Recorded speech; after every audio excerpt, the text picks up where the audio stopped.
Hola, minasan! Welcome back for another round of One Piece.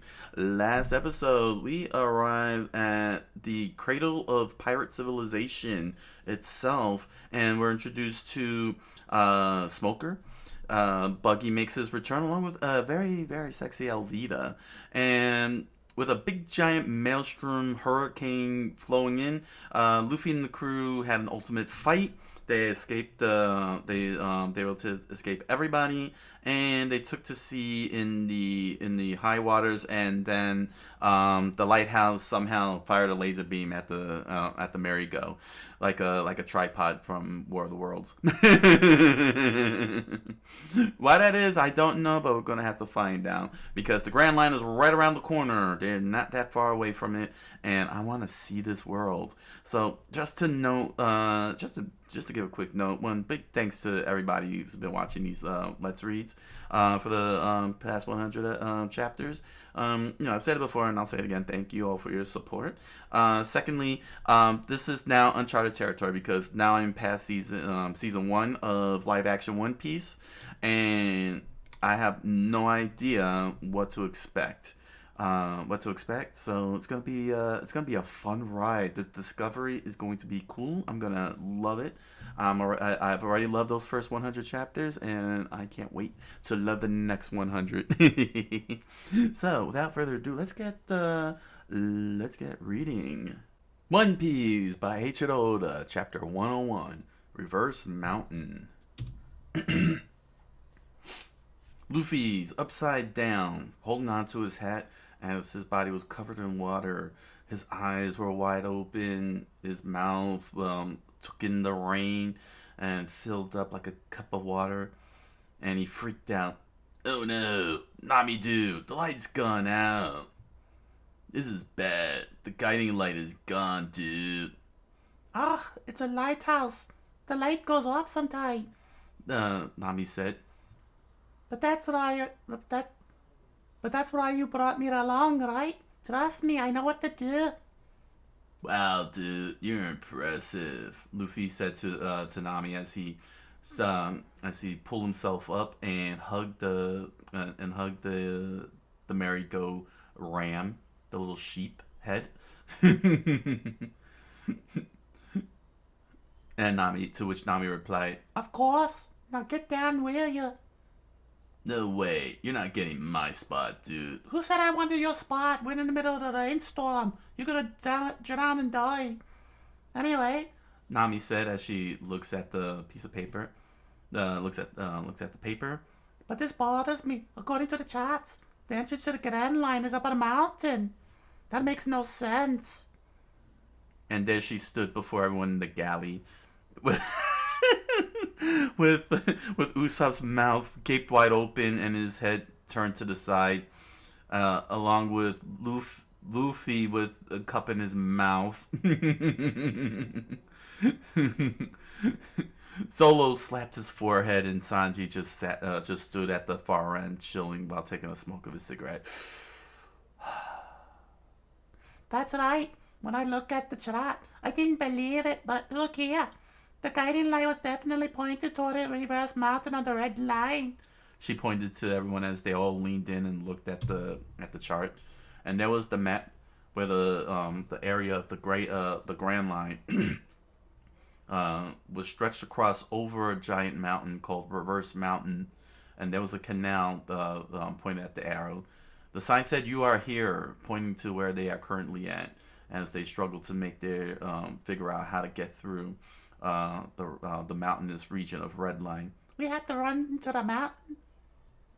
Dude, we have to run into a mountain? No, there's a canal here, she said, pointing at the area where the canal is at. A canal? Usopp said. Don't be ridiculous. As he imagines the merry-go climbing up the mountain where what is the canal? It's supposed to be a canal. Canal or no canal, a ship can't sail up a mountain. Well, that's what the map says, Nami said. Listen, you guys! Sanji joined in and approached everyone. Nami's always right when it comes to charts and navigation. But Solo said. You stole that map from Buggy. Can we trust it? Dude, we're climbing a mountain in a ship? Yippee. Must be a mysterious mountain. Oh, Solo gasped. Why do we have to go through an entrance anyway? Why can't we just sail south and go in from anywhere? No way, dude. We're climbing a mountain. We're gonna spelunk. He's right. There's a good reason for it. Nami said. Dude, it'd feel all wrong if we didn't go through the entrance. Are you crazy? To which Nami immediately punched Luffy in the back of the head. That's not it. She screamed out. Hey! Usopp looked out the window. How weird. The storm's gone all of a sudden. Yeah, it's calm. Sanji noticed as well. What? That's impossible. We're supposed to ride the storm right up to the entrance. Oh, the beautiful weather's beautiful. What's going on? Ha ha ha, dude. Luffy said. Ah. Okay, I thought he was hanging out the window. Oh no, we're in the calm belt. Nami said. Calm belt, dude. What's that? Oh, the storm's still raging over there, but there's not even a breeze here. Cut the small attack, lower the sails and start oaring. We got to get them back to the storm. Aye, aye, Nami! Sanji screamed out with hearts in his eyes. Dude, why are you so worked up, bro? Don't you know this is a sail ship? Yeah, why do we have to get back to the storm anyway? It's dangerous. Just do what I tell you. She screamed out with fangs for teeth. Solo leaned back a bit as he looked up at the sky. But the weather's great here. I like to relax. Fine, I'll explain it to you, you morons. This ship is drifting south, just like you said a moment ago. So, does that mean we've entered the Grand Line?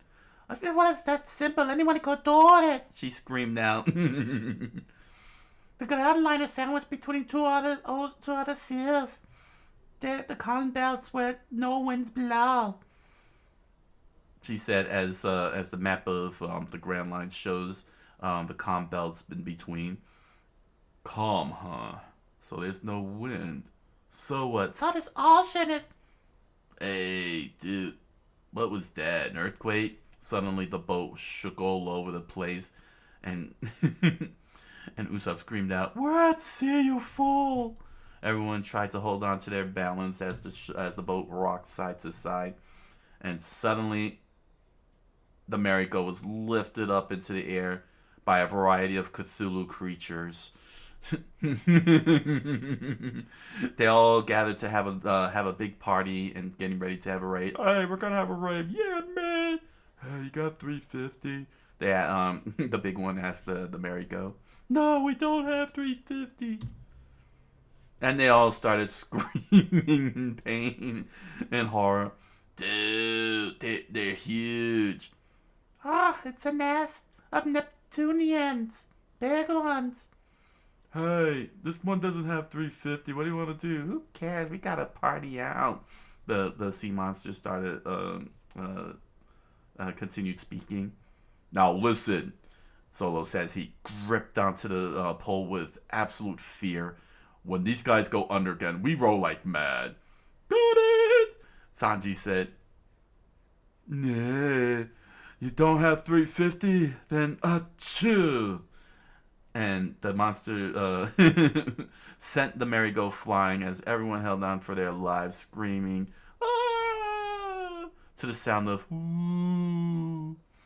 And as the serpent nose dripped, the merry-go flew high into the air, and the frog-like monster stared in. Let's see, who's that speaking? Oh, a giant frog! Usopp screamed as he started pummeling, falling right towards the frog. Dude, don't get thrown overboard. Usopp fell! Usopp, dude! The frog opened his mouth as Usopp plummeted into his mouth, like the fly that he is. And the merry-go immediately crashed onto the ocean. and back into the storm as lightning cracked in the sky.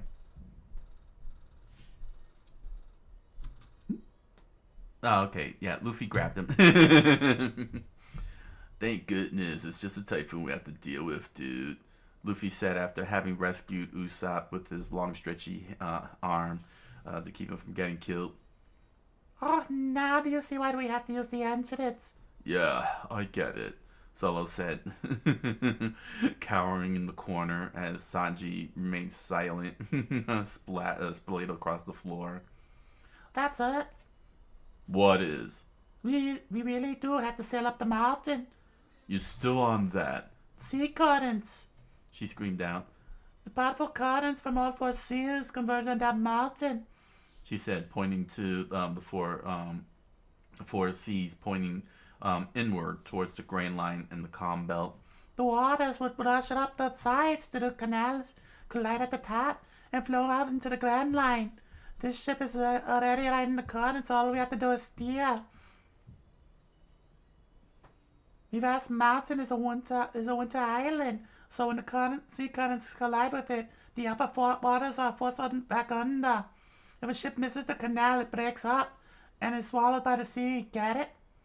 Dude, in other words, it's a mystery mountain. I guess you don't understand. Nami, you're wonderful. Sanji smiled with the hearts for eyes. I've never heard of anyone sailing over a mountain before, Solo said, crossing his arms. I think I have. About a mystery mountain? No, about the Grand Line. I've heard you've got to be half dead before you enter it. I knew it wouldn't be easy. Dude, there's the mystery mountain. Wait! Usopp screamed out. What's that shadow behind it? Woo! It's huge! Dude, that's the Red Line. Oh. The summit is lost in the clouds. We're being sucked in. Steer carefully. Leave it to us! Usopp screamed as him and Sanji took over the pilot stick and started navigating through the choppy waters. What? Nami was awed. I don't believe it. It's true. The ocean. It's the entrance to the canal. It's rushing up the mountain. Dude, we're a little off. More to the right. To the right. Right?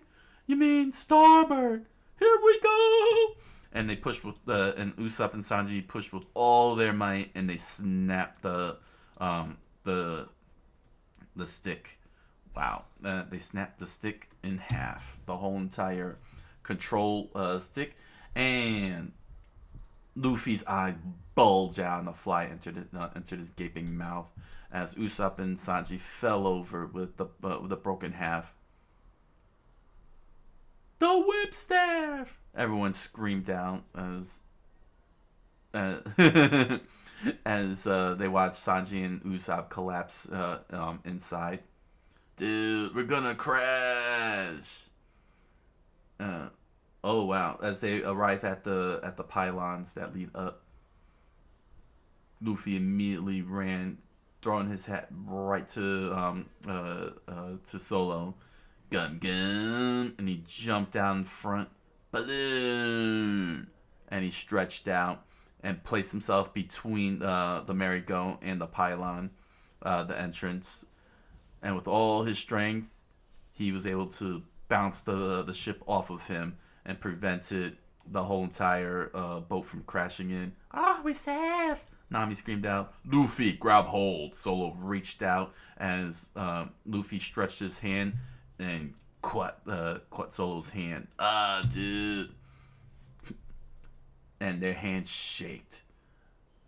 Luffy pulled himself in with Solo's help, and Sanji and Usopp cheered in celebration as they start riding up the mountain. We're in, dude! And everyone celebrated as they launched up like a catapult right up into the air. Yikes! Now, now he just had to slide down, Nami said as Luffy looked over the top of the mountain. Wow, dude. And with his hand on his brow, as they started sailing slowly to the other side, he screamed out, "I see it, dudes! It's the Grand Line, most righteous." To be continued.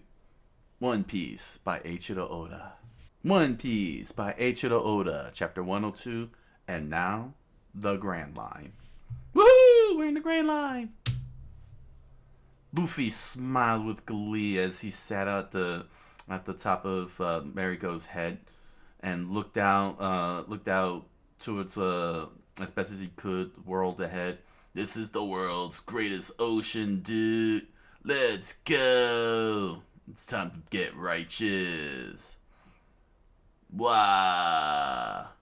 They begin descending down the other side of the mountain at high speed like a roller coaster. Everyone's hair, the wind blowing everyone's hair back. Of course, Zolo was unimpressed as he crossed his arms.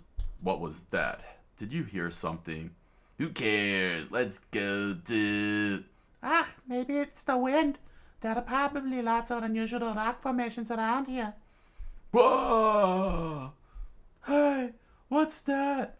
Usopp said as he used his navigator's gear to see what was out and about. Nami! I see a mountain up ahead! Sanji pointed out as he sat on the top of the mast. Ah, a mountain? That's not right. It should be open sea once we pass the 20 capes.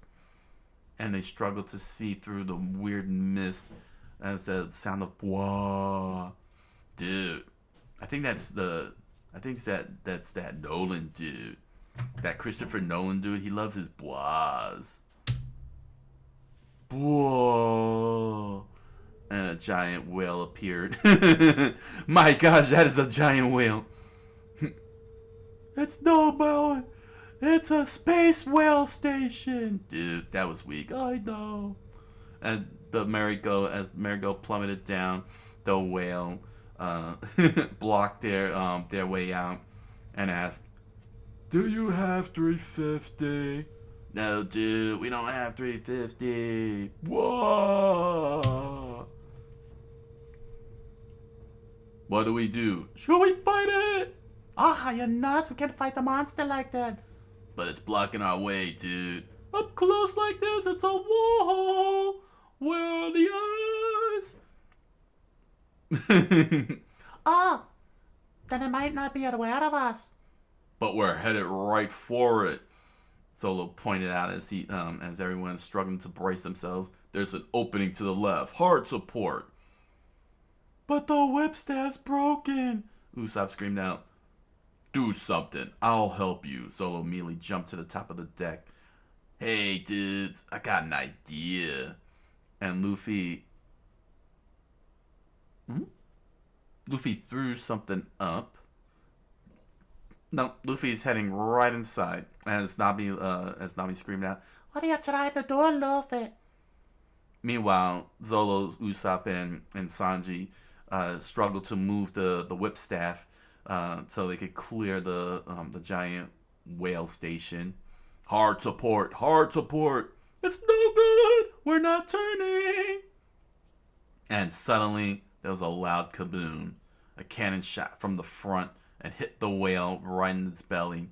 Everyone screamed out, "The cannon!" Well, as the ship stopped, Luffy stood by the cannon with hands on his hip, with no chill in the world. And the boat.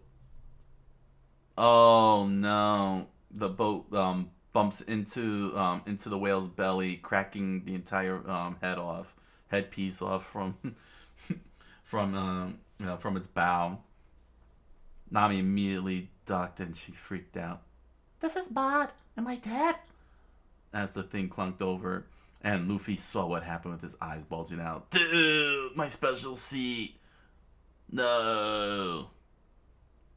Suddenly, the whale's eye popped open, and everyone watched, wondering what it's gonna do next. Oh. Why you hit me? I want 350. Solo suddenly pissed in his pants. Let's get out of here while we can. What the heck, dude? Didn't he even notice the cannon? Or is it just slow? Who knows, but now's our chance. 350. Oh, my ears. The sound of the whale's moan, blah, affected everyone's hearing. Row, just row. Let's get away from here. And Luffy stood before Nami as she looked up and saw him. Huh? Listen, you, that was my special seat. And with a lot of with anger in his eyes, he pulled back. He pulled his arm back. What did you do to it? And he threw his he threw his fist right into the eye of the whale, and everyone screamed out, "You idiot!" And the eyeball shifted downward and saw the merry go. Oh, it's looking at us! Usopp screamed. Come on, dude, you're not righteous. Darn you. Nobody messes with my seat. And to which Usopp and Zolo kicks him in the back of the head. Shut up, you fool! And Luffy collapses over. 350. Whoa. The whale opened its mouth up and started pulling in all the water and the merry-go. Luffy fell off the boat. Dude. Oh, Luffy! Dude. Wah, dude. The merry-go got into some kind of whirlpool as the whale pulled in gallons upon gallons of seawater. Dude, I'm gonna fall in. I'm not gonna die. And the whale closed his mouth up. Now you give me 350, he said, and slowly sinks into the sea as Luffy sat on top of the whale. Huff, dude, huff. What do I do? They all got eaten up. Now they're about to be digested. And Luffy, in pure anger, started order punching the crap out of the whale. Hey, you, speed them out. Give me back my friends. Give me my dudes. Spit them out, dude. You're not being righteous. Order. Give me 350, the whale said. Dude. It's gonna dive. Hey, we gotta stop this.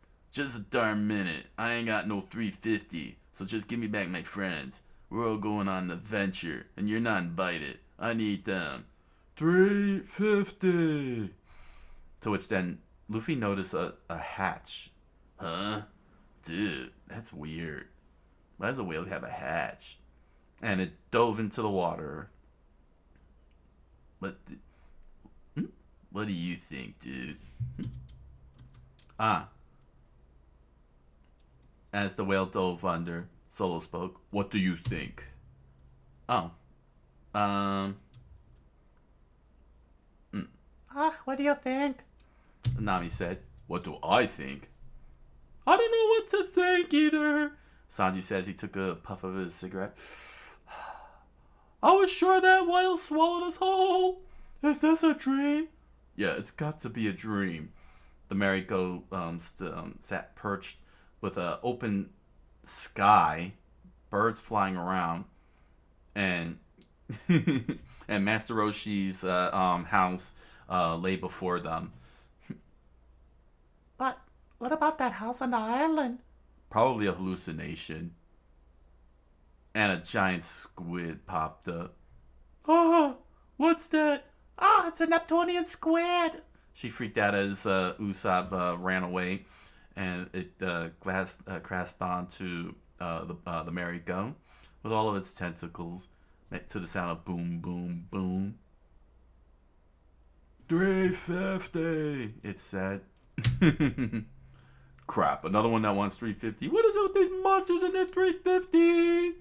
It looks like somebody lives here. I hope they're human. Sanji smiled.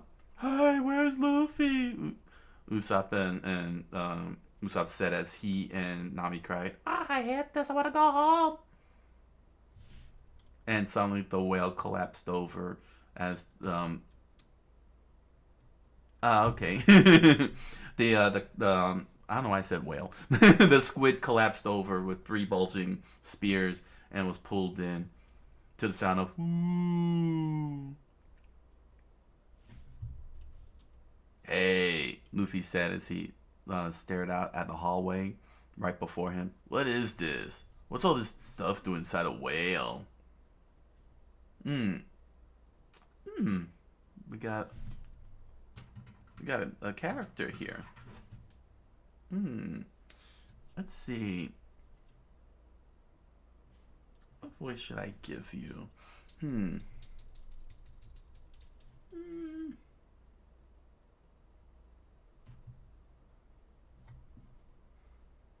Wait, didn't I have like a voice? What voice haven't I tried yet? I don't know. Let me see here. Hmm. Let's see. What haven't I tried? I don't know. Yeah, let's see. Hmm. Hmm.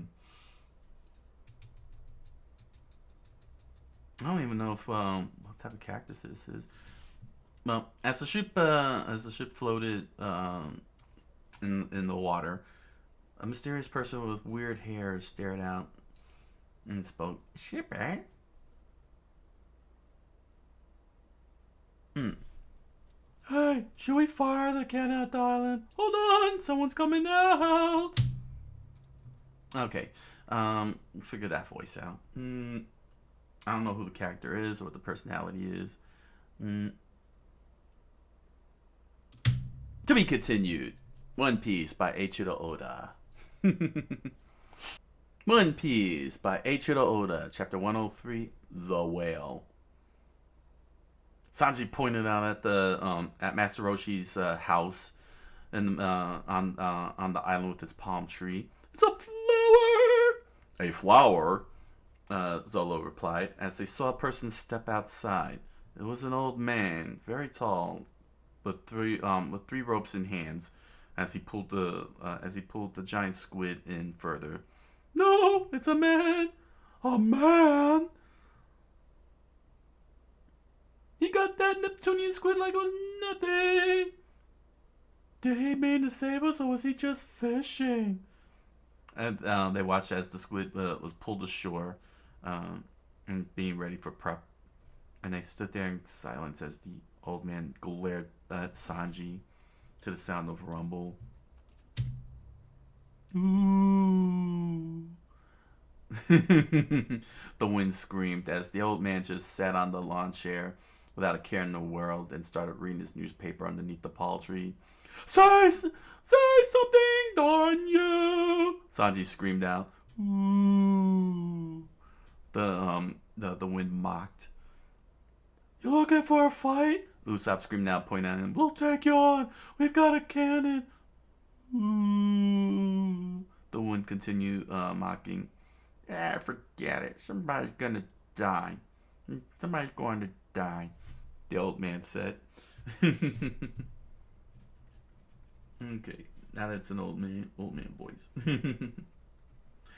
Ooh, I could have done Mr. Hibbert's voice. No, can I do Mr. Hibbert's voice? Get your fat ass back over here. Nah, I don't think that's good. Nah, forget it. Somebody's going to die. There we go. I can't do the whistle though, unfortunately.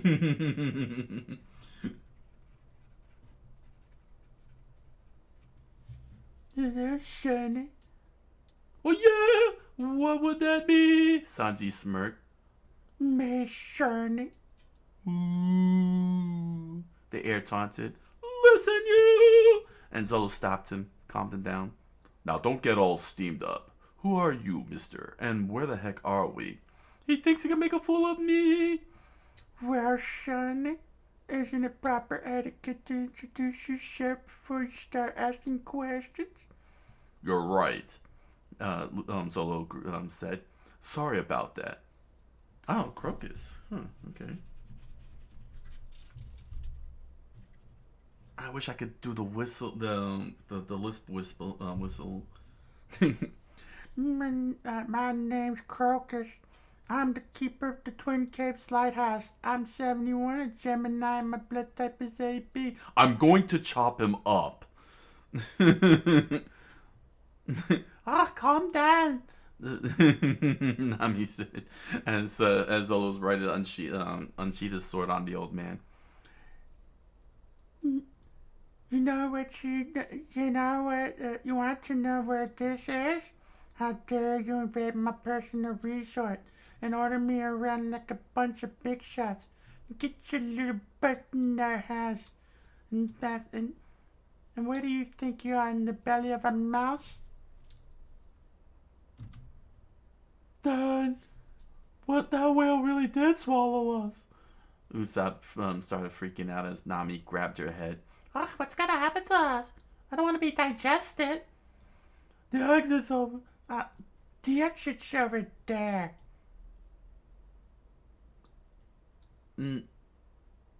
Okay, that's weird. Nami screams out, You mean we could get out? Why does the whale have an exit in its stomach? And why is there a door in the sky? Good, hold on. Take a good look at the sky and the clouds. They're painted. Somehow. They're pictures painted on the inside of the whale's stomach. It's a hobby of mine. What on earth are you up to? Usopp screamed out as Zolo calmed Usopp down. Forget him. There's the exit. Let's just get out of here. To which then, the waves begin to rock side to side. What was that? There he goes again. Dang it, man. It's not even close to... Yeah, pseudo-Hibbert. Yeah.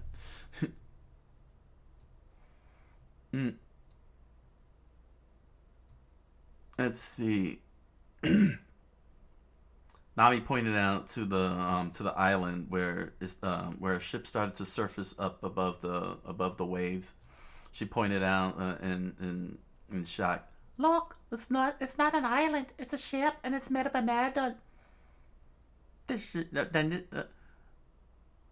Okay. Then this isn't water. It's stomach acid.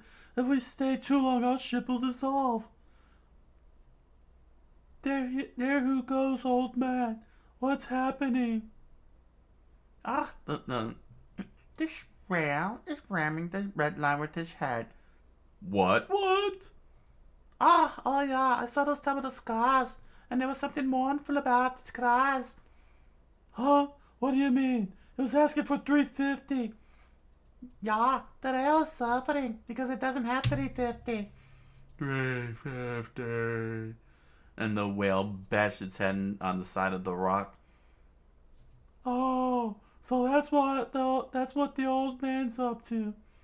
He's going to kill the whale from inside. Let's see. What a nasty way to do him in.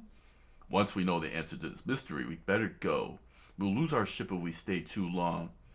Well, I don't want to start up the whaling debate, but I feel no obligation to save this whale. Let's get out of here.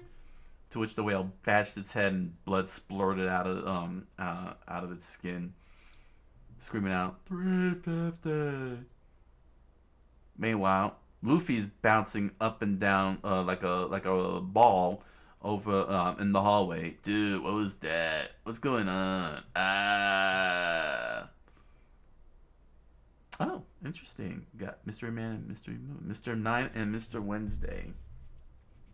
Okay. Mr. Nine and Miss Wednesday. We got some new characters. Cute.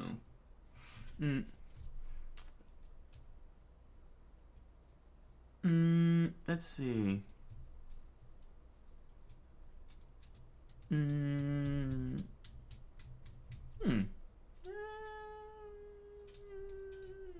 I guess I could get. I guess since he's wearing a crown, I could give him the snobbish voice also.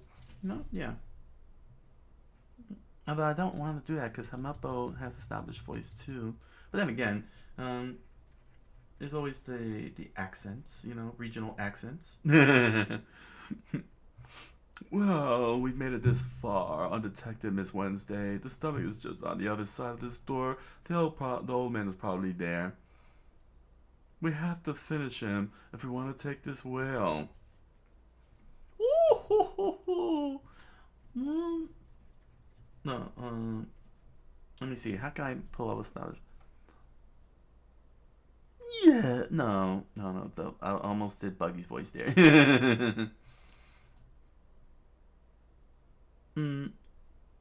Oh my gosh.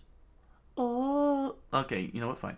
Mr. Nine, my village needs this animal desperately. Mystery Man, Mr. Nine, and Mystery Woman, Miss Wednesday, were traveling throughout the ship with guns in hand, the form of giant bazookas. Mr. Nine, dressed like a king with weird hair and a clown-like face. Miss Wednesday, in shorts and top, with a very expensive coat on and a ponytail. Started making their way to their destination. Meanwhile, the ship starts bouncing all over the place, and Luffy starts jumping all over. Whoa, dude, I'm getting dizzy. He bounced off the walls and the floor once again.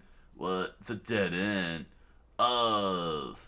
He slapped the edge of the wall and then falls down from above an open shaft.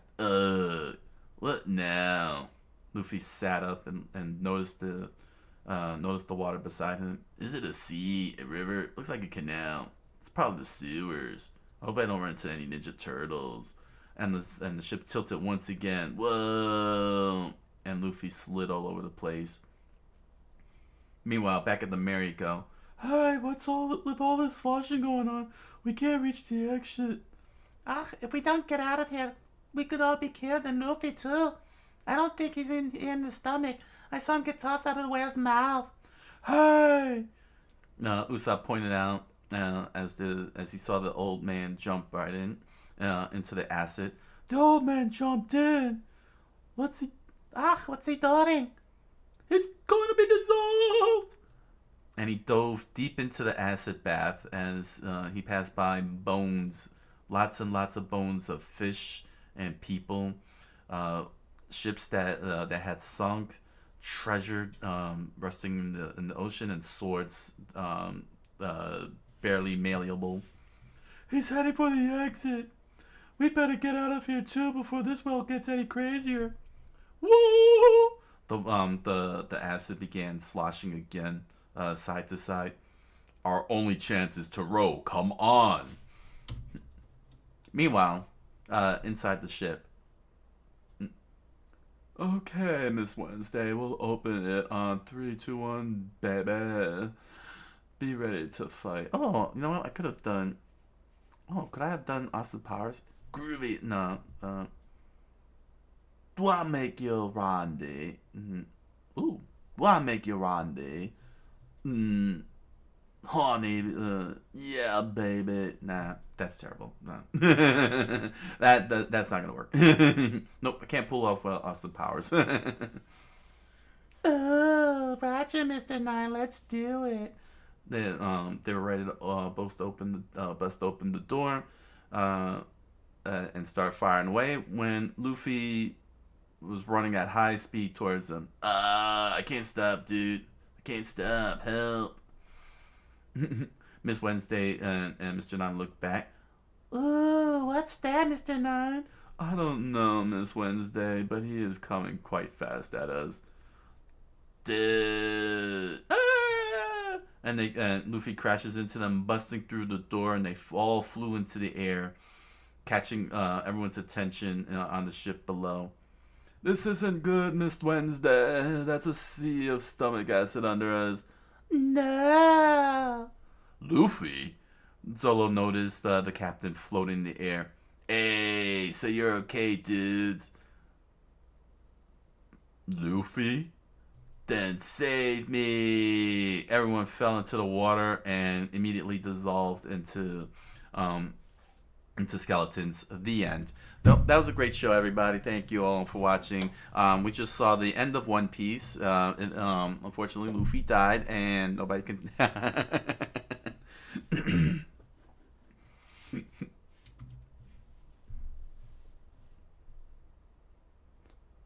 Who are those strangers with Luffy? Solo pointed out as everyone jutted out of the acid and started struggling to stay afloat. Hey, the old man's getting away. Forget him. We've got to save Luffy. Crocus started climbing up the ladder as the whale screamed out, 350! And started bashing his head into the side of the red line. To which Crocus spoke up. Stop it, LeBurn. Stop hurting yourself. There isn't much tranquilizer yet. I'll have to make some more soon. He stood before a gigantic syringe aimed right at the stomach of the whale. He pierced it in and pushed the medicine inward. To which the whale screamed out, 350! You'll get your 350 soon enough. That rock wall separates the world's seas. You couldn't break it if you pounded it until your head turned to mush, Laboon. Laboon stopped, thought it over. But 350. You'll get your 350. Now get your butt back over here. Oh, the whales calm down. Well, who are you guys? Solo asked as the strange wind flapped the flag on the staff. To which Miss Wednesday whispered, Oh, Mr. Nine, these people are pirates. No, Miss Wednesday, but surely they'll understand if I explain the situation to them. Just keep it quiet. As long as I live, Crocus screamed out from the door. You'll never harm Laburn. Dude, who's the old man? He's back. To which then Mr. Nine and Miss Wednesday pulled up their bazookas and cheerfully aimed them at the old man. Oh yes, but we're already in his stomach. There's nothing to stop us from blasting a hole. Right through his insides, yes. You can't stop us from whaling, you old man. And the cannonballs that they fired went straight for Laboon's stomach lining to the sound of, ooh. You're no good, Billies. The old man screamed out as he jumped, and the explosion pushed him back, flames and all, covering him, and sent him diving down into the acid. That old man took the blast for the whale. That's crazy. Oh, then he was protecting the whale. Your efforts are for nothing. You can't stop us. This whale's going to be food for our village. Team Rocket. It's blasting off the ground. Why is the old man? Oh, what's going on? And Crocus scowled as he resisted the pain from the blast. Luffy, however, immediately double punched Mr. Nine and Miss Wednesday on the back of the heads, causing them to fall on their faces. Dude, they had it coming, he said. And Crocus watched on. Burn is an island. Gosh, now I lost the voice. Oh well, forget it. He's old man. Liburn is an island whale, a species that lives only in the West Blue. They're the biggest whales in the world. Those creeps are from a nearby village, Crocus said as he sat in his lawn chair with Mr. Nine and Miss Wednesday tied up. Luffy tried to climbing the palm tree while everyone relaxed on the beach. They're after Laboon's whale meat. They could feed their whole village for 2 or 3 years on his flesh. But I won't let them do it. There's a reason he keeps pounding against the red line and crying toward Reverse Mountain. One day when I was a lighthouse keeper, a friendly bunch of pirates came down Reverse Mountain behind their ship. I came a little well. It was Laboon. They be sharing the West Blue together, he said as his flashback showed the little whale floating behind the boat as everyone was partying out. Their voyage was going to be fraught with danger, so they left Laboon behind, or so they thought. Normally, island whales travel with their kind in pods, but Laboon, those pirates were his kind. Their ship was damaged, so they stayed at the Twin Caves for several months, and I got to be good friends with them. Then, on the day they left, the captain asked if I could take care of Laboon for him for a couple of years. We're going to circumnavigate the world and return here, he said. Laboon understood, so we waited here together. He said as he, after he shook hands and and him and Laboon waved the boat goodbye, the crew goodbye. That's why I keep banging against the cliffs and calling to the other side. Then, that was 50 years ago, and everybody was shocked as Laboon shot up into the air and screamed, 350! He still thinks his friends are coming back with the 350 they owe him. That's why he keeps saying that to everybody. Oh, that makes sense. To be continued. One Piece by Eiichiro Oda. One Piece by Eiichiro Oda, Chapter 104, Cape Promise. Inside the belly of Laboon, the island floated alongside the merry-go as they made their way through the Laboon's canal. This waterway is cute, Luffy said as he sat at the bow of what was once the merry-go's head. And you built it inside the whale without getting killed. What made you do it on a whim? A whim? Yeah, it's a doctor's whim, Crocus said as he navigated his boat alongside the merry-go. I may not look it, but I'm a physician. I ran a clinic on the Cape years ago. I even spent a few years as a ship's doctor. Dude, a ship's doctor? Really? Then be our ship's doctor. Ridiculous. I'm too old to look after a bunch of reckless young fools. Oh, so you're the doctor and you live inside the whale? She said as Crocus climbed up the ladder and started opening up a hatch. That's right. When they get this big, it's impossible to treat them from the outside. I'm opening the doors. And the doors opened wide, freeing the merry-go.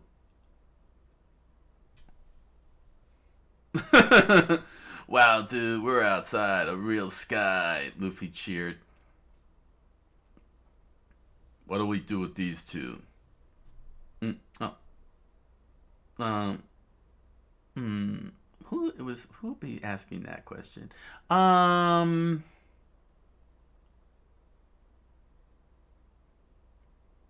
Okay, Usopp. Usopp said, What do we do with these two? to which Zolo replied, throw them overboard. They said as both the merry-go and the island ship exited out of Laboon's butthole. To which they were thrown out. Oh, what is this? Oh, a sea of gastric acid. No, it's the real sea, Miss Wednesday. They said as they emerged from the water and floated in the middle of the sea. Oh, it seems, Mr. Nine, that those pirates knocked us out. Oh. Hey, who are you guys anyway? Luffy said, looking from above the ship. Shut up. Mind your own business, Mr. Nine screamed out. Oh, actually, that was Miss Wednesday. Oh, shut up and mind your own business. Wait, Miss Wednesday, Mr. Nine said with his pinky all twisted and dislocated. Don't forget that our business is pirates. Oh, that's right. Mr. Nine, the organization will be very interested in them. She pointed in their direction. Just you wait. And they began swimming off. We'll meet again, you hillbilly pirates. And Crocus, one day we'll get their whale. Team Rocket swimming away in the speed of light. Sanji watched on with hearts in his eyes. It took a puff of his smoke, creating heart-shaped smokes. Miss Wednesday, a woman of mystery. What's this, dude? They must have dropped it. Luffy held the item in his hand. Ah, should he go after them? Should we let them go? Won't they come after the whale again? No matter what we do, some no good whalers are sure to show up. So, he's been waiting 50 years. 350. I still believe they're coming back from the 350 they owe him. Dude, those pirates have kept him waiting a long time. Humph! This is the Grand Line! Sanji said as he sat on the table with Usopp and Zolo. Those guys said they'd be back in a couple of years. It's been 50 years now. There's your line. There's your answer. They're dead. You'll be waiting for them till the end of time. 350. Laboon screamed out. How can you be so cynical? Usopp slapped the table in disgust. You don't know that. They could still return. It's the heartbreaking story of a whale that never lost faith in his friends. I'm afraid reality is even crueler than fiction, Crocus said. Those pirates fled the Grand Line. I have it from a reliable source, he said, as he sat at the top of at the edge of the cliff. What? Ah, and they had abandoned the Port Royal. I can't believe it. But to flee the Grand Line, they might have to cross the Column Belt. Precisely, that's why their fate is uncertain. But if they are alive, they can never return here. The season, the climate, the ocean currents, even the air currents, everything about it, this place is unpredictable. On these seas, nothing is ever normal. Weak hearts soon succumb to fear on the Grand Line. And with the weak of heart, cared more for their lives than for promises they'd made, and hightailed it out of here, eh? Then they did abandon the whale? Usopp screamed out. After 50 years, he still believes in those jerks? It's too cruel. Ah, but why don't you tell Laboon the truth? He can understand human speech, can't he? I told him the whole story, but he wouldn't listen. Wouldn't listen? He really is determined to get that 350 from them. Laboon, I have to tell you something. 350? There ain't no 350 coming. I'm sorry, son. Those pirates who left you in my care had fled the Grand Line and took your 350 with you. My 350. I know they were your friends, and I know they owed you that 350. Oh. And they made you a promise, but they're never coming back. I'm sorry, son. 350! Laboon, 350! Laboon, listen to me. There's no 350. They never listen. 350! They'll never. 350! Now you owe 350. Laboon, I don't owe you 350. I don't know. I know you don't want to believe it, but you have to accept it. 350! 350! Laboon freaked out and started floating side to side in a rampage. Listen to me, Laboon. 350! Dang it! How am I gonna get 350 now? And that's when it began. Crocus watched Laboon perch itself at the edge of the slope. And thus ending his flashback. Laboon turned toward Reverse Mountain and began to wail 350. Nobody, and he won't accept anybody else's 350. That's the other problem. Ah, and then he started ramming the red line with his head. It's as if he were convinced that any day now the pirates would return from behind the mountain. I've tried to explain it to him many times. And I try to offer him my 350, but he wants their 350. And he refuses to face the truth. That some whale, betrayed yet he still believes. But he's waiting for nothing. Yeah, he ignores what I say. And he wants nobody else's 350 but the pirate friends. And he's afraid to lose his reason for waiting. After all, this time he's terrified of losing that hope. Luffy just chilled at the chilled on the rock and picked on his nose. His home is the West Blue, which lies on the other side of the red line. But there's no way home from here. Those pirates he came here with were not only his friends; they were his his one hope for going home. Well, you can't help but feel sorry for him. But they lied to you too. Why you still take care of him? Look at those scars on his forehead. He's determined to make 350 of them if he can't get his 350 back. And if Laboon continues to ram the red line, he will surely die with 350 scars. We have an odd relationship, but we've been together for 50 years. I can't stand by and watch him die.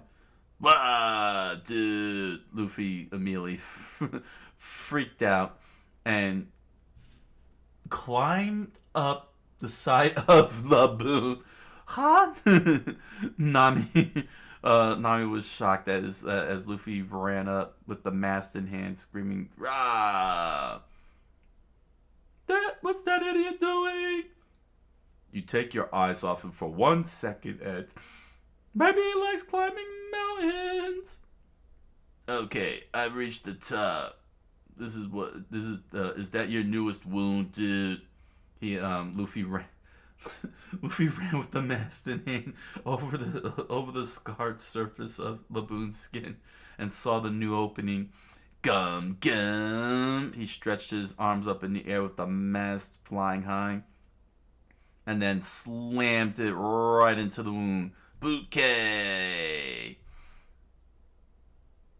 Hey, isn't that the mast of our ship? Yeah, that's the main mast. My gosh. Oh my gosh. And Laboon went quiet. The mast was missing from the boat and he noticed it. Sweat drops formed around his eyes. The pain struck all the way down like a shockwave to his tail. He opened his mouth and screamed out, "Whoa!" and started thrashing about from the pain to the sound of the air. Ooh. And everyone screamed out, "What the heck are you doing? Don't destroy our ship!" "Wah!" Luffy screamed out as he held on for his dear life on the mast. "Wah, dude!" And Laboon stopped. His eyes turned to anger, and he looked down at everyone below at the lighthouse. "He's coming this way. He's gonna ram us!" Ah! And ram him he did as he slammed down onto everybody, killing them instantly. The end. That's it, everybody. That was a good show today. Well, that's it for One Piece. Everyone died. They got all squished by Laboon because Luffy was an idiot.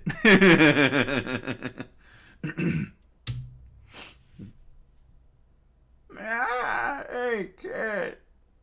Watch out, old man. Yeah, it'll be alright. He'll be alright. Not even that whale can smash Luffy.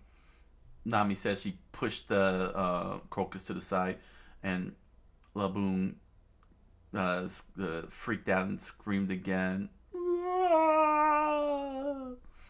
And Luffy held on with a smile on his face. Hey, dummy. 350! And he successfully flung Luffy right off of him. Yikes, dude. Why you? And Luffy threw a punch right into Laboon's eyes as he flew further away and slammed into the wall of the lighthouse. What's he up to? Everything's been going crunching all over the place as Laboon rammed into Luffy with all his strength, and Luffy collapsed onto the floor. Solo screamed out, "Luffy, what are you doing? What are you trying to do?" And that's when Crocus realized, 350. With Luffy laid out and Laboon slowly sliding past. "It's a draw!" Crocus screamed out. I'm pretty strong, huh? And that's when Laboon's eyes opened up. Our match isn't over yet, dude. We still have to settle it. One of us gonna be righteous. Your friends may be gone. Your friends may be gone for good, but now you've got a rival, dude. Me. Huh? After we circle the Grand Line, dude, I'm coming back here, and we're gonna fight again.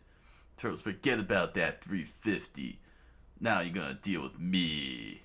Crocus smiled along with the whole crew as Laboon shed a tear and screamed out, 350. Dude, is that like a language or something? Perhaps. May as well just go with it. To be continued. One Piece by Eiichiro Oda. One Piece by Eiichiro Oda. Chapter 105, Log Pose.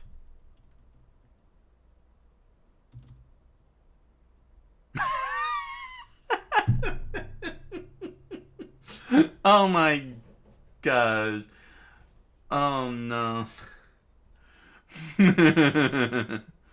At the edge of the red line slope, reverse mountain slope, Laboon chilled with Luffy's with a drawing of Luffy's Jolly Roger in the most distorted and twisted way, and a pair of band-aids over the wound that he created. 350, Laboon said. Right, okay, dude. That mark is our contract. So don't go ramming to stuff and erasing it before we get back. 350. Right, dude. Yeah. And when I come back, you won't be able to beat me next time.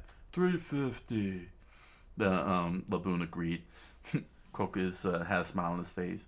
Okay. And Luffy let out the biggest smile imaginable. Meanwhile, Nami started going through the charts. Oh, let's plan out a voyage. While Sanji prepped up food in the galley. This 11 true bluefin is a quick stream. And Usopp started repairing the ship and putting the mast back on and reattached the mast. Darn that whale! He almost wrecked our ship. Hey, give me a hand here, Zolo. To which Zolo replied, Z, as he slept on the side of the side of the deck. I'm not the ship's carpenter, you know. I'm the ship's coward.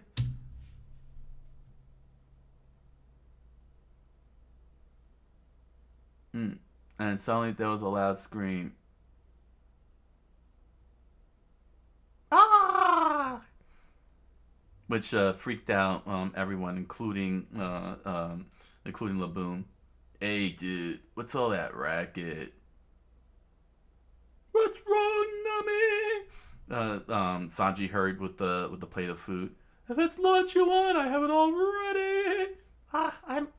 All right, time for lunch. Usopp said as Zolo continued, as Solo asked Z. And she presented them the compass. The compass is broken. It's spinning like crazy. Crocus was silent. You came to the landline unprepared. Well, I never. Were you planning to throw away your lives? Dude. You kidding, eh? Sanji replied as Nami looked over in Crocus' direction. I told you, there's nothing normal about this ocean. Your compass isn't broken. Then what is it? A magnetic field? Exactly. The many islands of the Grand Line are rich in minerals. The region is filled with abnormal magnetic fields. Ooh. And to make matters worse, the sea and wind currents follow no clear pattern. As a mariner, you must realize how dangerous that is. If you were to set sail without knowing this, you'd surely perish. And without another way of telling direction. And without another way of telling your journey will be hopeless. Crocus then sat down and started eating while Luffy gorged on the food and everyone filled their bellies up. I didn't know. I didn't know. This is bad. Can you handle it? Usopp screamed out, Nami, you're still cute even though even when you don't know something. "What's bad?" Luffy.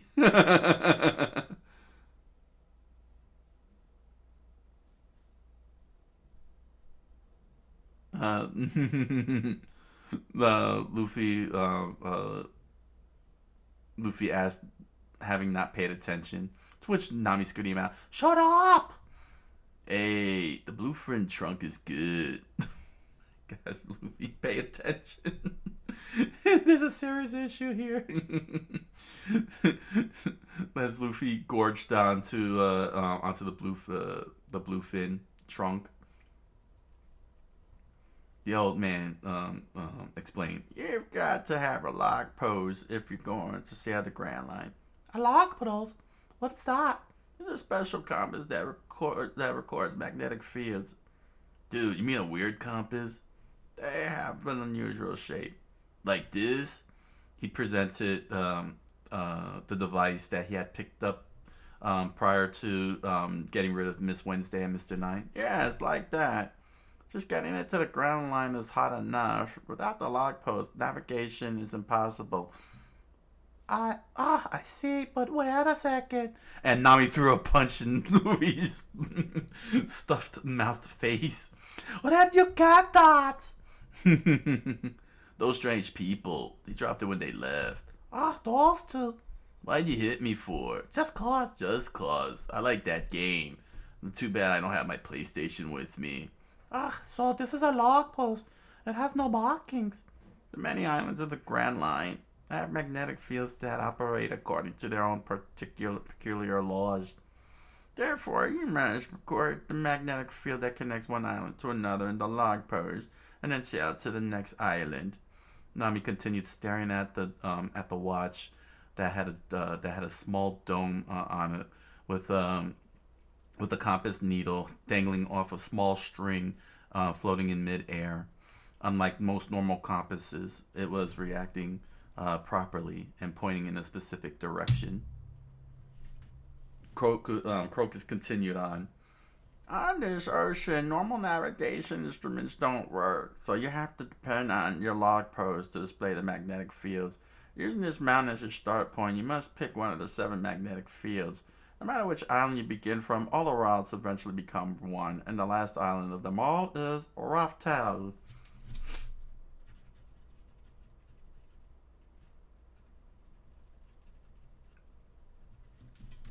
It's the last island of the Grand Line. In all of history, only one group of pirates is known to have landed there for sure. The crew of the Pirate King. Raftel is the stuff of legends. Is that where it is? The One Piece? Perhaps, young man. No other legend is as tempting, yet no one else has ever reached the island. "You mean, dude, until we get there." Luffy smiled as he gnawed on the marrow of the bluefin fish. "Alright, dude, let's go. I'm done eating." Luffy's big giant belly flapped over the table, and he let out an puff of exhaustion. "You ate the whole thing! Gosh, you even ate the bones!" A log post, eh? I better be careful with it. The fate of our journey rests with this. Nami smiled as she slipped the compass over her wrist. "You stretch crab jerk! I made that for Nami. I wanted her to have the best of it." And Sanji kicked Luffy in the back of his head and sent him flying all across the ground. Dude. He continued on as Nami ignored everybody and watched the compass break into pieces, and she stared over in Sanji's direction. Go and soak your hands. She screamed out as she kicked both Luffy and Sanji off the mountain and into the ocean. Oof, glaubed it. Wow. Why? Oh my gosh, this is hilarious. Hey, wasn't that thing really important? Usopp screamed out. What did he do, Crocus? Our log poses. Don't panic. You're gonna have minus thanks for helping LeBurn. And he presented them with the new log pose. Ooh. Miss Wednesday and Mr. Nine sat from the distance watching everyone being dumb. Can you see that, Mr. Nine? I'm not sure what just happened, but I think the girl has it, he said. You idiot. Miss Wednesday said. How could you lose our precious log pose? Oh, I'm sorry, Miss Wednesday, and without it, we can't get back home.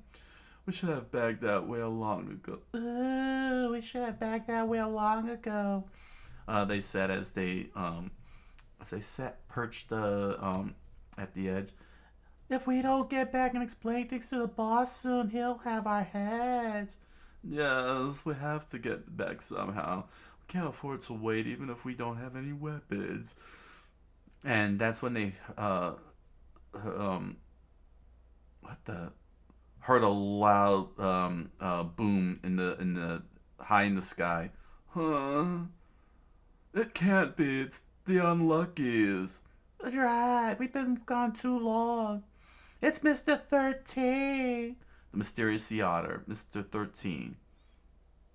What is that? That's just a bird? Is there somebody on top of that? And the mysterious vulture, Miss Friday. Okay. We got a lot of characters. I think I'm gonna.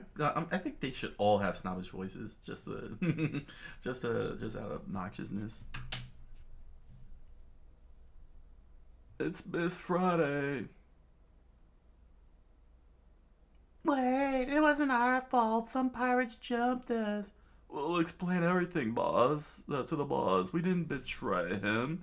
They freaked out as Mr. 13 and Miss Friday dove down to the platform to meet up with Mr. 9 and Miss Wednesday. But instead, he lets loose. He lights up a fuse. It began to fizz towards a giant box, and Miss Friday releases it. Mr. 9 and Miss Wednesday stared up at it and screamed, "Ah!" and a loud explosion happened. Oh, so it really is a sea otter. And the platform exploded. The ocean waves splashed on, and a hand stretched out and clutched the edge of the cliff.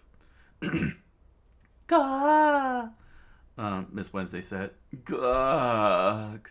Mr. Nine said, "Gug." Sanji screamed out, "Habagag, dude." Luffy freaked out as his nose dripped snot. And all four of them looked at each other. Huh? "Allow me, Miss Wednesday." Oh, thank you. We have a request. Mr. Knight screamed out as Sanji put the moves on Miss Wednesday.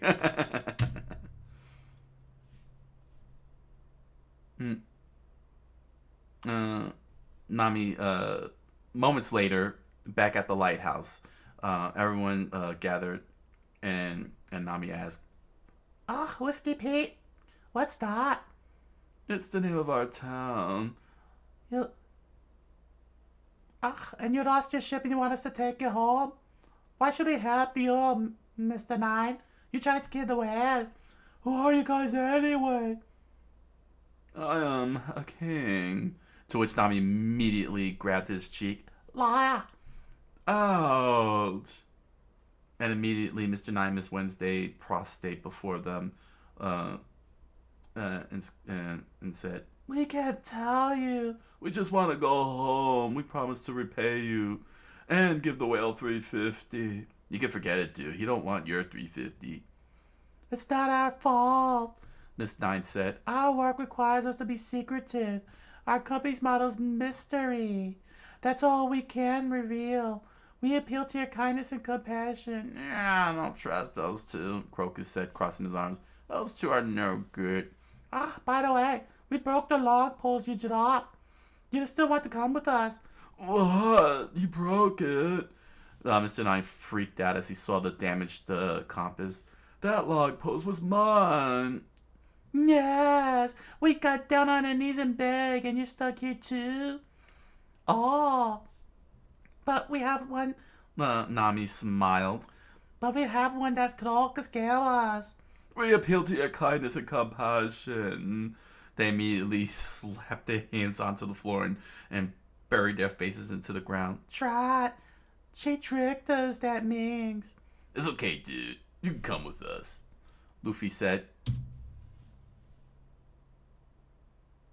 Moments later, everyone boarded. The ship is fully repaired. Everyone filled up on food and stock up on whatever supplies they could. It's tight. The log pole should be full now. "Yeah, did you use the map to set it?" Yeah, it's all set. Nami said as she looked at the log post and lined it up with the chart. It's pointed to Risky Peak. "Are you sure you want to take those two, boy? Once you've chosen your course, there's no change in it," Crocus said. Dude, if we don't like it, we'll just sail around again." He smiled. "So you will." "Stupid pirates," Miss Nine, Mr. Wednesday, Mr. Wednesday and Miss Wednesday and Mr. Nine snickered to each other. "Yo, goodbye, Flower Man. You were righteous." And thanks for the log post. Nami smiled. "Good luck to you kids."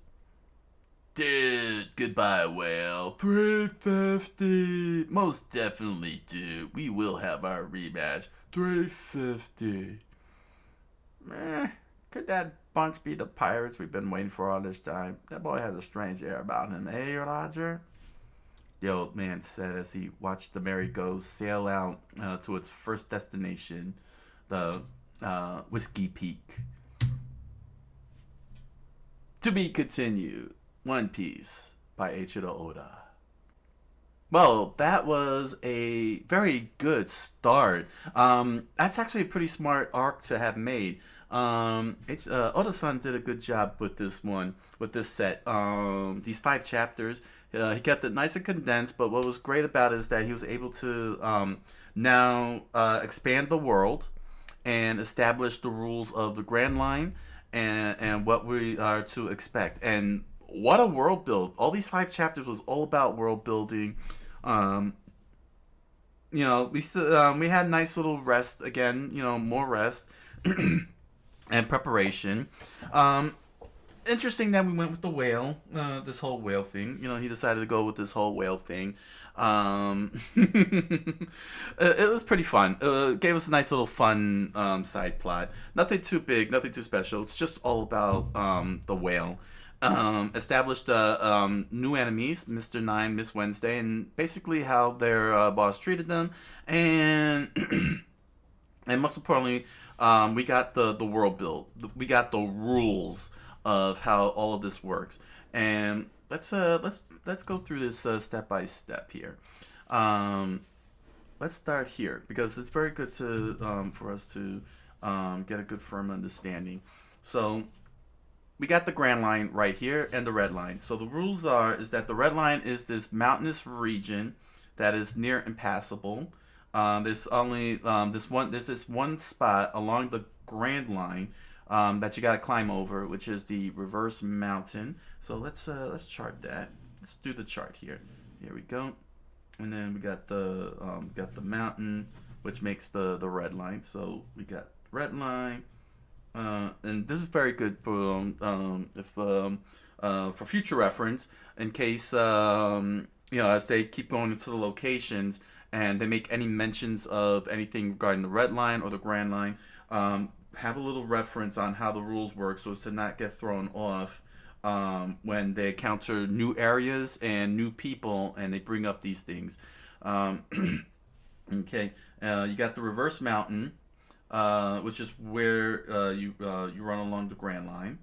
So apparently, from what this this little map is showing us, is that the Grand Line, no matter what, is in East Blue and it's running along the West Blue. It's like circumnavigating the whole globe.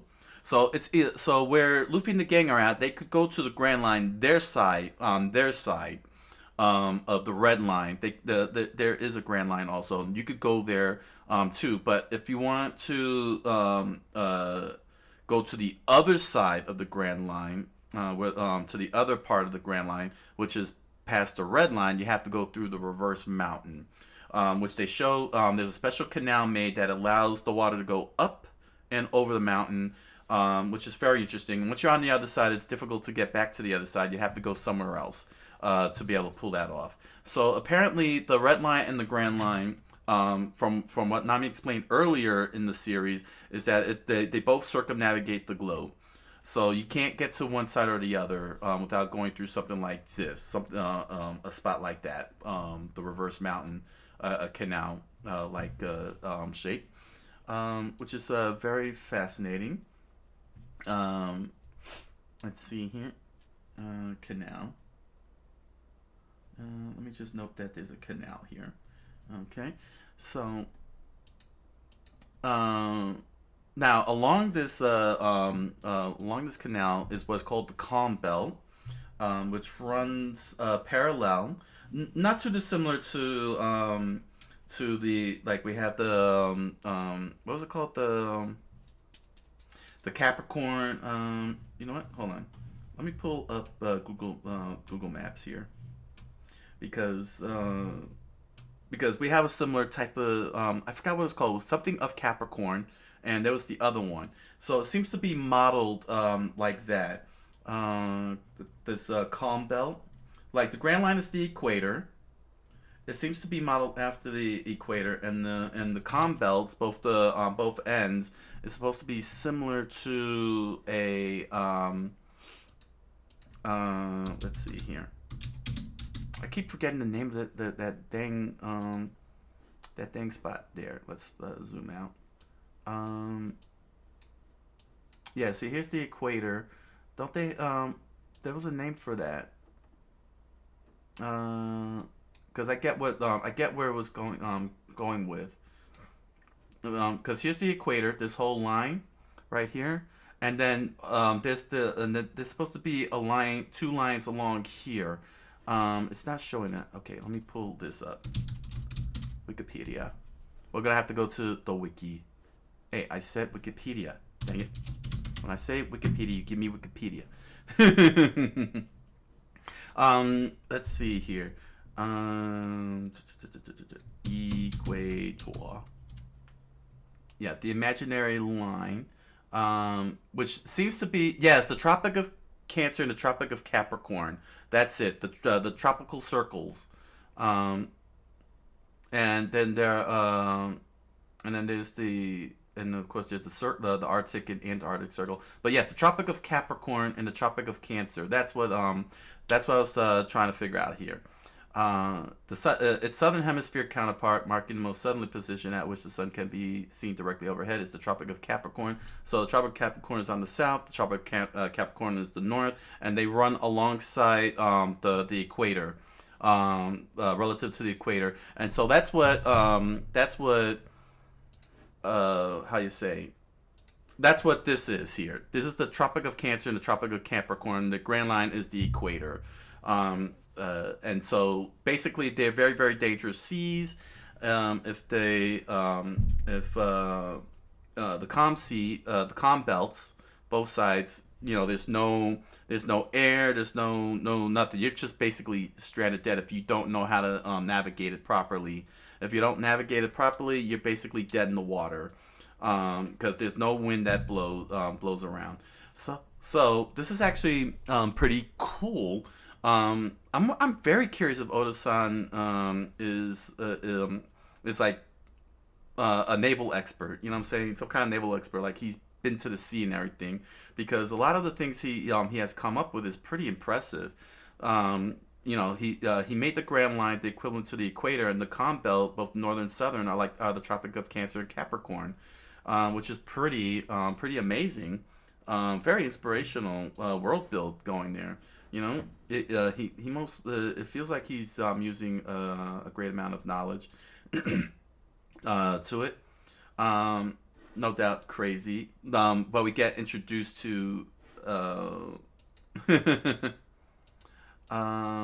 yeah, and the calm belt basically introduces us to these crazy monsters, man. You know, the monster party going on over here. This is actually, even though it's for a joke, I think this is a great establishment that the calm sea and the Grand Line will have these type of sea creatures, large, giant. Good way to make that clear. A very smart move. They make it up the reverse mountain. They're on the other side, and now we're in a whole new world, a whole new part of the world where a giant whale was waiting for them named Laboon. So we got the whole Laboon plot. It's okay. It's okay. It was just a little side fun, and that's good because what's gonna happen next after now that moving on to 106, it's probably gonna be a lot of fighting and everything. And it gives us a look into what the heck these pirates are that we probably might end up meeting later that left this poor whale behind. Now according to Crocus, who mans the lighthouses on the other side of the reverse mountain, the west side of Reverse Mountain. Apparently these pirates were very nice. I don't know if it'll be Longshanks. Well, it's not Longshanks. He would have recognized the hat. So that means that there's another set of pirates who are cool. There's another set of pirates who are cool. They're not troublemakers. I'm very curious as to who they are. Because if it was Longshanks, he would have recognized the hat right away. He would have said something about the hat. And the fact that it was 50 years ago, it can't be Longshanks because he's too young. He's still too young, all things considered. So it'll be very interesting to find out who that pirate is that Laboon is waiting for, and what their fate is. But this is a pretty cool. This has been what's cool about this is the scale. I just want to point out the scaling here. They really made. Oda really did a great job showing that these monsters can be very, very big. Because I want you to take a good look right here where the merry-go is and the eyes just looking down says Kabink. Those little dots are people. Those little dots are people. And good job really showing what, just how scary these monsters can be. Laboon is a nice monster. He just wants his 350, that's all. All of the monsters want their 350. But ultimately, how you say, it makes sense that the whale will be very, very big. But he's basically, Laboon is not really a waste because he does set up the plot with two new villains, Mr. Nine and Miss Wednesday, and establishes that they were whaling and looking to kill off Laboon for all the food for the next 2 to 3 years. But they were able to save him. Well, at least save him and set him up for everything. We get to meet Crocus in chapter 103. They played him straight. He was played straight. You know what I'm saying? No goofiness or anything. And I think that's good. And I say that's good because his whole purpose was just to establish the rules of now this other side of the world, what's going on. I really found it funny how quick he just went full chill mode right up here. It was like, who cares? Yeah, and they're floating in acid and everything. Um, we get a lot of comedic moments. It was definitely a fun time. You know, what I'm saying, a good, nice, relaxing thing. A little escapade. Nothing big. You know. And here's our new villains, of course, Mr. Nine and Miss Wednesday, the mystery people, that they're known as. So yeah, I mean, Luffy and the crew really steered clear of Smoker, Buggy, and Alvida. Very interesting. And turned out that the lighthouse broke. It didn't zap lightning at them. I'm so disappointed because that was such a cool final image there. But nevertheless, they dispatched Mr. Nine and Miss Wednesday, and Crocus has been taking good care because he was a doctor, so he's been taking care of Laboon, injecting him with medicine, because the poor whale keeps bashing his head in there, hence all the scars. Like, I'm not sure what he's trying to accomplish. I guess he's thinking he could break through the red line and such and make it to the other side. The poor whale, and look at the graphic detail of all these scars. It's terrible. What was happening to him. And he just can't admit that they're lost. I mean, 50 years is a lot of years, and whales live a very long time. That's what's crazy about it. The whales do live a very, very long time. So basically, basically, you just gotta love Laboon's just like a dog. He's like a giant dog. And again, the scaling. Look at the scaling right here. That, you know how tall that lighthouse is? That lighthouse is extremely tall when they stand next to it. And that's how big Laboon is, and it's crazy. That's actually pretty crazy, seeing how well Oda-san detailed, laid out that detail with the lighthouse, and knowing that somewhere down there is people. Someone down there is people. I believe it was here. Oh, no, this is. Is this when the rules start happening? Not yet. No, this is just still. Yeah, this is Luffy being Luffy again. Yeah, we got the Yeah, see, we get another backstory, some more backstory, where young Crocus is telling this whale that it's not gonna happen. They're not coming back. Very, very interesting. I mean, they made it. Oda is fun. He made it a fun thing, but the fact that Luffy, like a moron, ripped off the mast of the merry-go and then slams it into the open wound. And he's like, yeah, we're gonna fight. That's the whole purpose. He did all that on purpose to fight. And it's so hilarious seeing Luffy running up the side. So cartoony. And then just use his gum attack and slam the thing in there. Jeez, man. How anybody is surviving is managing this is amazing. Oh man. And Luffy goes into a ridiculous, like, he fought a freaking whale. Come on. This is hilarious, and it ends in a draw. I'm surprised that the boat, the lighthouse, you can see how crooked it is over there. You can see how crooked it is. The Laboon rammed into that. I'm surprised it didn't collapse or anything. Ends in a draw. I mean, come on. Man, Oda knows when to bring out the fun. You know, he knows how to get serious on one end, like in Arlong Park, and how to bring out the fun with this whole whale thing. Man. So the last chapter covered 105 log pose. This is where we get the finalized. Basically, the rules are finalized now, regarding regarding the Grand Line and navigating the whole area here. Seriously, Luffy. Where did he get that paint? How did he have that much paint? No, seriously. Remember that their little dot all the way down here at this corner here. This is the thing, and their tiny little dot next to it, and he had enough paint to cover this whole thing. uh, so silly, so silly. So yeah, everybody's having dinner, which is great. We're watching. It flowed nicely, wonderfully.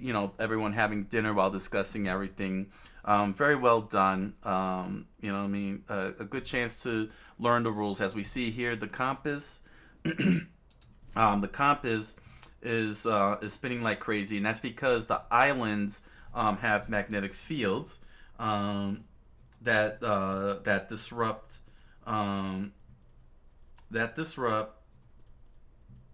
the normal compasses. So you need magnetic field. Let's note that. Need what is called a log pose, which is a souped up compass. In order to be able to navigate the islands. It's a straight. The islands, for most part, with the help of the log pose, is a straight line. Creates that straight line. So you're not going in randomly. The many islands, and this is because the islands are rich in minerals, which is really great. It makes perfect sense if they're rich in minerals and ores and such, and it happens to be magnetic. Yeah, it kind of makes sense if it's that powerful enough to do it. If it's that powerful. Let's see here. Is there any more? Yeah, we got another. So the Yeah, and each island has its own distinct rules when it comes to these magnetic fields. So it's not just even though they're interconnected in a manner, they do have their own rule set. So each island is probably going to have distinct creatures and distinct energies, which will be pretty interesting to see.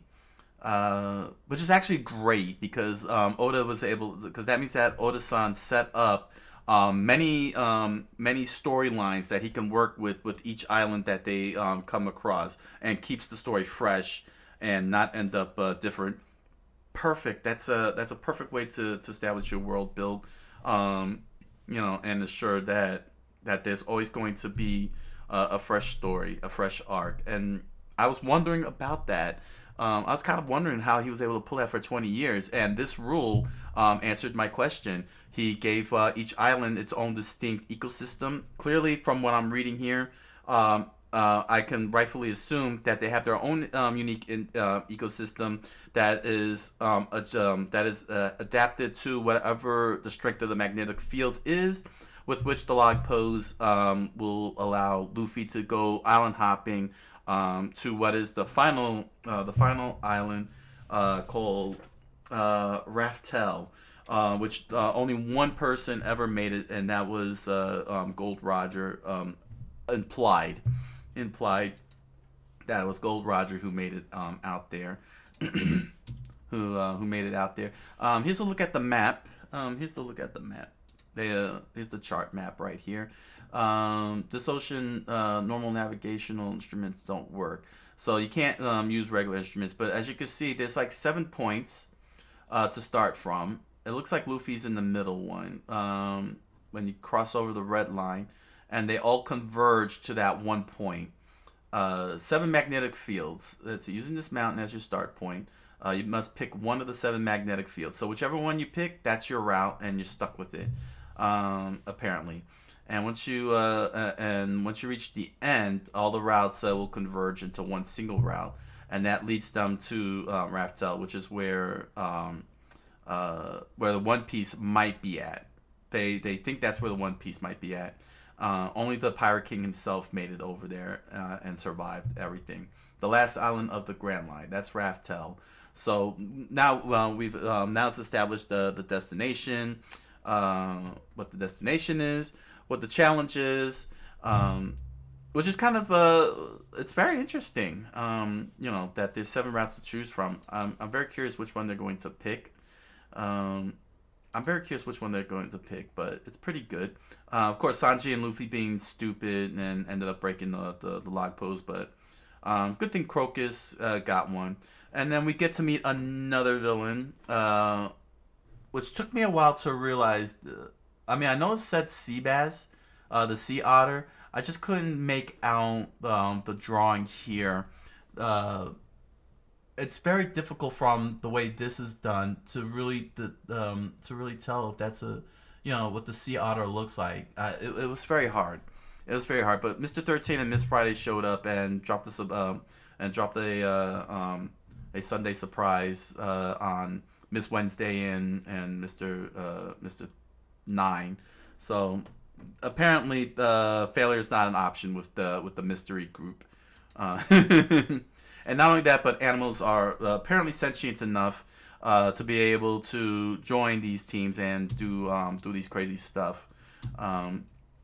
So yeah. So basically, they set sail. It all ends with Mr. 9 and Miss Wednesday given boarding by Luffy and the crew, despite the fact that Team Rocket, snickering, ready to sabotage and create problems, and good old Mr.